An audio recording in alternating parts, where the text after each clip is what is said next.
来一个小鹿的小哭脸，这表情简直跟小鹿一模一样。再来一个小雨笑的超开心的表情。咦，看他俩满脸皱纹，我直接来吃一个吧。这俩货也融化的太慢了吧，搅拌搅拌。停一下，这不来亲了吗？打野呢？打野来下路呀！他们三个怎么又在打游戏啊？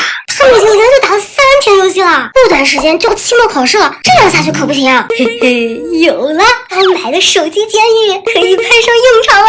我们马上就要输了！不会的。好像是我点的爆米花到了，我去拿！哎，我也要吃！哎，等等我！他们三个被我骗出去了，再把他们的手机全部放到监狱里面去。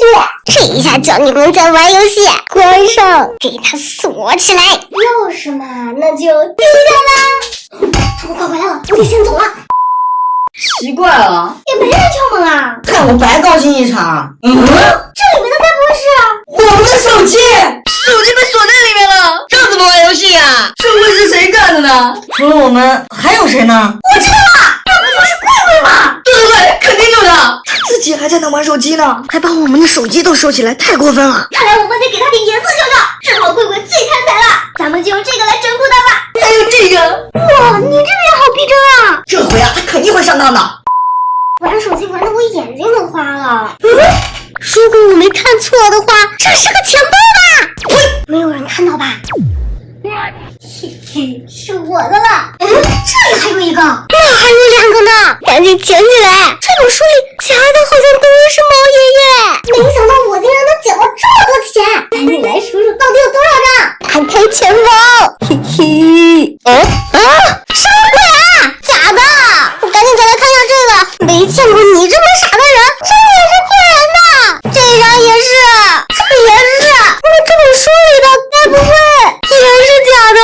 原来这些都是假书签呀！我知道了，这肯定是小雨他们在整蛊我，肯定是因为我把他们的手机给关起来了，所以他们才骗我的。不行，我可不能让他们这么嚣张，让我来上网看看有没有什么整蛊的好东西。哇，这也太神奇了吧！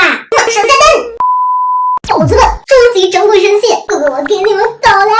现在来带大家看一看，这是个什么神奇的东西。拆开，掏出来，噔噔噔噔，这可是我千辛万苦淘来的人脸棉花糖，我把每个人的表情都印在了上面。据说只要把谁的人脸棉花糖放在水里融化掉，那个人就会消失。不知道这个传闻是不是真的？咱们来试验一下。他们3个现在在那边坐着呢，咱们先来融化谁的棉花糖脸呢？那就先来融化小鹿的吧。听说热咖啡和棉花糖最配了，我准备了一杯热滚滚的咖啡，这个棉花糖闻起来好香啊！来一个小鹿的小哭脸，这个表情简直跟小鹿一模一样，把他的脸给捏扁，好丑呀！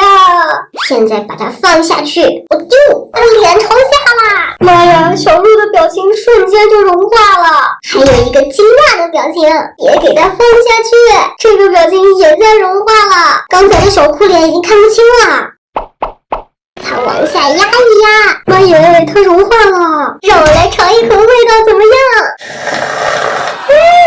连苦咖啡都变得甜甜的，好好喝呀！你从那边拽，我们就能把它拽开了。我来拽开，你快用力啊！小鹿怎么消失了？我不知道，我都没看清楚。看来是真的，小鹿消失了。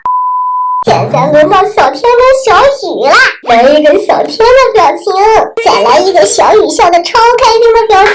咦，看他俩满脸皱纹，我直接来吃一个吧。这个棉花糖里的小雨简直就是痛苦面具啊！让我一口咬掉你。还是炸心的哦。味道真不错，把它们俩加进咖啡里面，等一下这杯咖啡味道肯定会更好。小天你下去吧，你脸快点融化吧。小雨你笑得这么开心，等一下看你还笑不笑得出来。这俩货也融化的太慢了吧，搅拌搅拌。他脸也完全融化了。奇怪，小鹿它是到哪里去了呀？该不会去上厕所去了吧？那为啥消失的这么快啊？他们俩真的消失了。